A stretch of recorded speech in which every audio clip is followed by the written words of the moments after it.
अपने चैनल लक्ष्य the point में एक बार पुनः हार्दिक स्वागत है।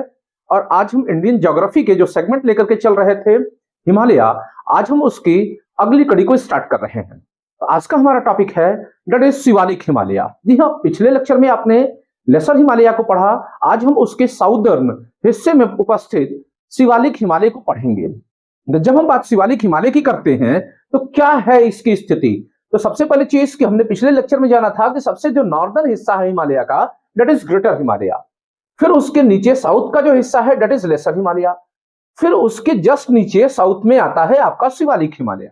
शिवालिक हिमालय की जब हम बात करते हैं, यह वास्तव में पहाड़ी और मैदानी क्षेत्र के बीच की एक कड़ी है, यानी इसके बाद से नॉर्दर्न प्लेन्स आरंभ हो जा रहे हैं, इसके नीचे हिमालय की कोई भी श्रृंखला नहीं आती है।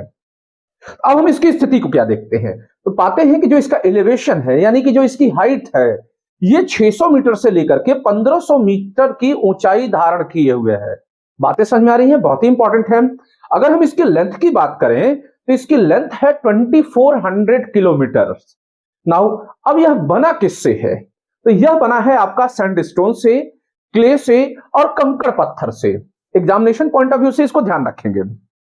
अगर हम इसके एक्सटेंशन पे आते हैं, अगली चीज इंट्रोडक्शन के बाद, इसका एक्सटेंशन क्या है, तो अगर हम देखते हैं तो इसका एक्सटेंशन कोसी नदी तक ही जाता है ईस्ट में, यानी कि जब ये निकल रहा है हिमाचल प्रदेश से, उसके बाद से अगर आगे बढ़ते हुए ये कोसी नदी बिहार तक जाता है। स्वतंत्र इसका या इंडिपेंडेंट एग्जिस्टेंस है। कोसी नदी के आगे बढ़ने पर और ईस्ट में जाने पर यह जाकर के आपका लेसर हिमालय के साथ मर्ज कर जाता है और इसकी कोई इंडिपेंडेंट एग्जिस्टेंस नहीं बचती है। मर्ज करने के बाद अगर देखें तो फिर यह अरुणाचल प्रदेश में जाकर के 4 इंडिपेंडेंट सेपरेट स्ट्रक्चर्स के रूप में दिखाई देता है। ध्यान रखेंगे, अरुणाचल प्रदेश में यह फिर एक स्वतंत्र या इंडिपेंडेंट एग्जिस्टेंस के रूप में दिखाई देता है। कोसी नदी से अरुणाचल प्रदेश के बीच का जो इसका है, यह जाते जाते लेसर हिमालय में मर्ज कर जाता है। एग्जाम पॉइंट ऑफ व्यू से बहुत इंपॉर्टेंट है यह लाइन। जो अरुणाचल प्रदेश में यह अपीयर करता है तो यह 4 हिल्स में दिखाई देता है। पहला जो हिल है दैट इज दफला की पहाड़ियां, ध्यान रखेंगे। फिर उसके बाद आता है आपका मिरी की पहाड़ियां, मिरी के बाद आता है अबोर की पहाड़ियां और मिश्मी की पहाड़ियां। ये 4 पहाड़ियां अक्सर एग्जाम में पूछा जाता है कि मिश्मी की पहाड़ियां किस राज्य में है या दफला की पहाड़ियां किस राज्य में है। तो ध्यान रखेंगे ये 4 पहाड़ियां जो कि शिवालिक हिमालय की हैं, बहुत ही इंपॉर्टेंट हैं।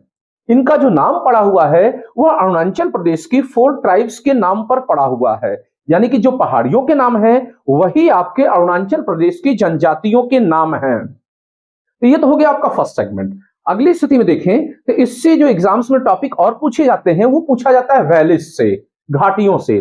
जी हाँ, लेसर हिमालय और शिवालिक हिमालय के बीच में कई घाटियों का निर्माण भी होता है, ध्यान रखेंगे, या कई घाटियां पाई जाती हैं, वैलीज पाई जाते हैं। तो इसमें इन घाटियों को दून या द्वार के नाम से हम जानते हैं उत्तराखंड में।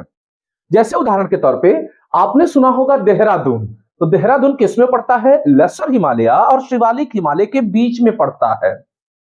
अगली स्थिति के फिर उसके बाद है कालूगढ़ दून, यह भी किसमें पड़ता है। जो भी आपका दून शब्द सुनाई देगा आप समझ जाइएगा कि यह लेसर हिमालय और शिवालिक हिमालय के बीच का हिस्सा है।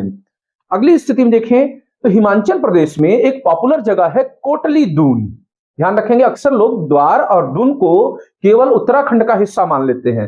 कोटली दून एक प्लेस है हिमाचल प्रदेश में, वह भी इसी के भीतर आता है। ध्यान रखेंगे यह किस डिस्ट्रिक्ट में पड़ता है, तो यह पड़ता है सोलन डिस्ट्रिक्ट में, टूरिस्ट प्लेस है।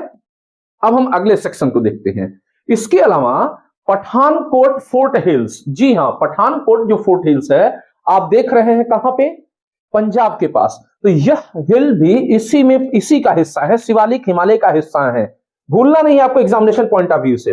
फिर हरियाणा में आपका जो मोरनी की पहाड़ियां हैं, यह मोरनी की पहाड़ियां भी शिवालिक हिमालय में ही पड़ती हैं।